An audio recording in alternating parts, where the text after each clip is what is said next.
Mabuhay at magandang araw sa inyong lahat. Ngayon naman, tuturuan ko kayo kung paano gumuhit ng isang donut. Kaya tara, simulan na natin ang pagguhit.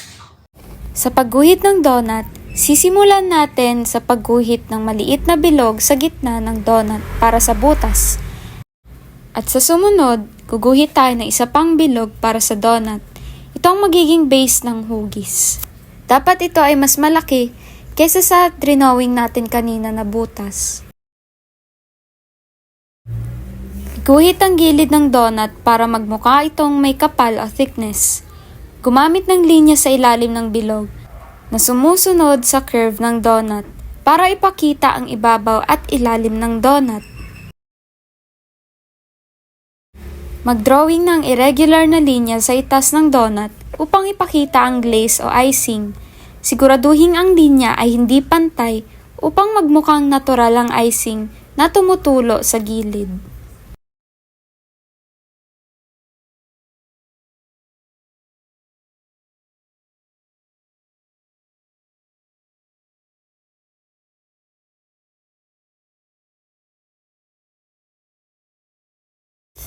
At sa parteng ito, shade lamang natin ang madidilim na bahagi ng donut, tulad ng nasa gilid ng donut at paligid ng butas.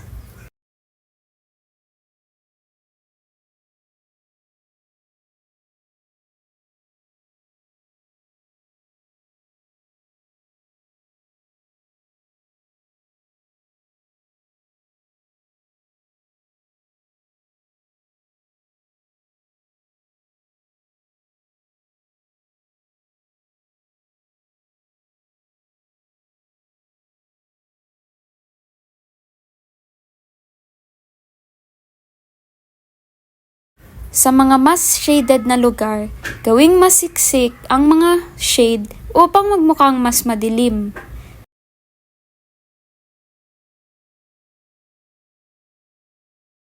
Sa mga mas maliliwanag na bahagi ng donut, huwag niyo siya masyadong lagyan ng shading.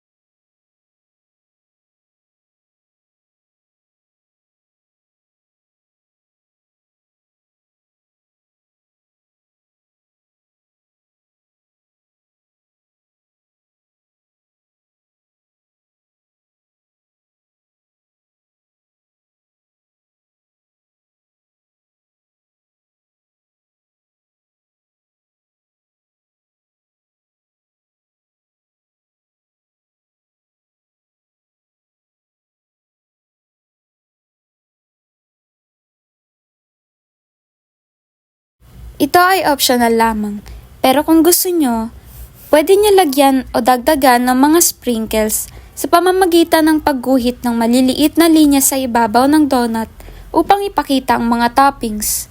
Pwede rin kayo maglagay ng maliliit na dots sa paligid ng bawat sprinkles.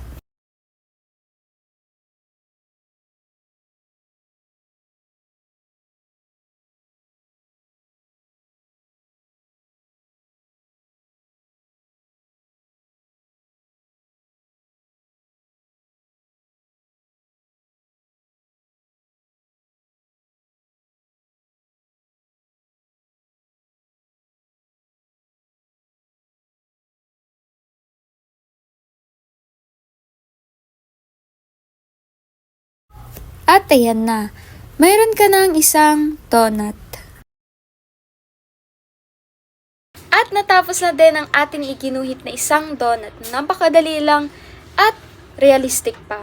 Kaya huwag kalimutang mag-like at mag-subscribe para sa mas marami pang tutorials. Bye-bye!